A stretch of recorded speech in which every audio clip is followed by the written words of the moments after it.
Breaking news po tayo. Alam nyo ba na sisibakin na raw ng PBA ang lahat ng mga referees na paulit-ulit na lang nagkakamali sa pagtawag nila ng foul? Sa laban ng Ginebra at Magnolia, aminado ang mga referee na dapat may tawag na foul kay Barroca laban kay Scotty at galit na galit po ang Deputy Commissioner sa nangyari. Dahil nga dyan, goodbye na sa mga referees. At mga kuis, napaka-badyos naman ito. Kit Jimenez, yung akala natin na minor injury lang, nagtamo pala talaga ng fracture sa nasal bone ng mata at expected na mawawala siya ng ilang buwan. Mukhang goodbye Kit Jimenez na muna sa PBA. Bago tayo magpatuloy, kung nais mong suportahan ang aking channel, just click subscribe and share. Isang nakakahiyang pangyayari daw ang pagkatanga ng referee sa hindi pagtawag ng foul kay Barroca laban kay Scotty. Kaya pala panay reklamo si Coach Tim sa referee kasi nung nireview ng PBA officials ang pangyayari, may foul talaga.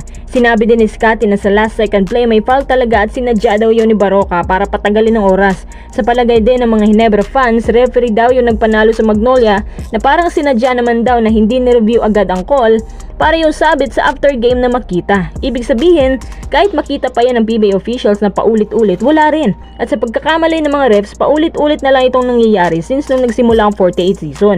Ano ba yan? Pati Ginebra fans galit na galit sa ginawa ng ref.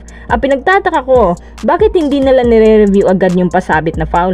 Tsaka kapag nagreklamo ka, ikaw yung matatawagan ng technical. Alam nyo rin ba mga kuis na sa sobrang galit ng Deputy Commissioner, buong crew na nagtrabaho sa gabing yun, sinuspindi na at posible pang sibakin sa pwesto dahil sa paulit-ulit na pagkakamali.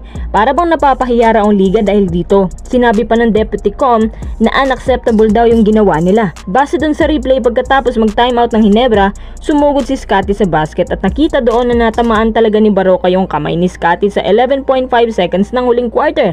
Tsaka si C-Stan din, nagre-reklamo sa final 6 seconds ng play na natamaan din ni Gio yung kamay niya habang tumitira kaya na airball tuloy. Pero sa palagay ko, hindi naman siguro sinuhulan ng Magnolia yung refs para lang manalo sila kasi puro SMC lang naman naglalaban-laban. Kung iisiping mabuti, kung gagawin yan ng Magnolia, kaya rin naman ng Ginebra magbayad. Talagang naglolokohan lang sila eh.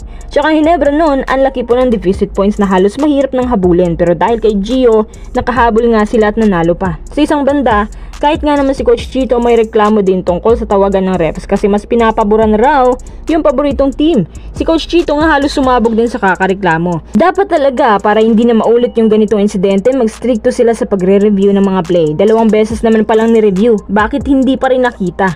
Kakausapin po ng mga PBA officials ang mga referees tungkol sa nangyari. Kapag pinagbigyan sila, may trabaho pa rin ng mga referee yan. Pero kapag unacceptable yung rason, magkakatotoo na yung plano na sibakin na lang sila.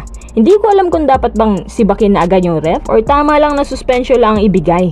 Pero sa palagay nyo mga kuis, itong maling tawag ba ng mga referees ang dahilan kaya natalo ang Ginebra?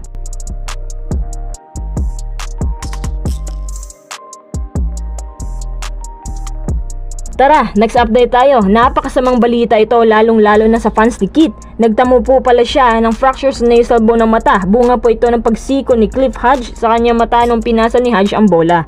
Base sa replay na ito, marami ang nagsasabi na sinadya raw ni Hodge yun. Kaya dapat suspendihin din si Hodge ng ilang game.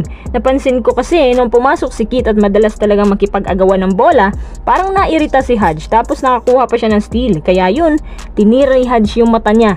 Alam niyo naman ito si Hodge, may dirty antics din yan. Minsan nga mas nakakainis pa yan kaysa kay Calvin. Kaya madalas tong si Hodge na papaaway. Sayang si Kit, talagang ito pa yung pa-welcome ng PBA sa kanya. Grabe naman masyadong marahas. Ang sinabi po ng SMB manager G. Abanilla na mawawala si Kit indefinitely. So ibig sabihin, hindi alam kung kailan ang time frame ng pagbalik. Maaring ilang buwan or kung hindi pala rin, 1 taon. Kung ito lang naman ang aabuti ni Kit, abay sana hindi na lang nagpa-draft no? Paano ba yan? Wala pa nga 1 buwan, ganito nang sinapit niya. Sana sinabihan na lang siya ng mga kasamahan niya na ibang level ng pisikalan sa PBA. Ang nakikita ko dito kay Kit, hindi siya handa sa kung ano man ang posibleng mangyari sa kanya dito. Sa pagkakaalam ko, si Chris Ross yung nagbibigay ng mga payo sa kanya at kung ano din ang mga dapat niyang gagawin sa court. Anyway, wala na tayong magagawa sa mga nangyari.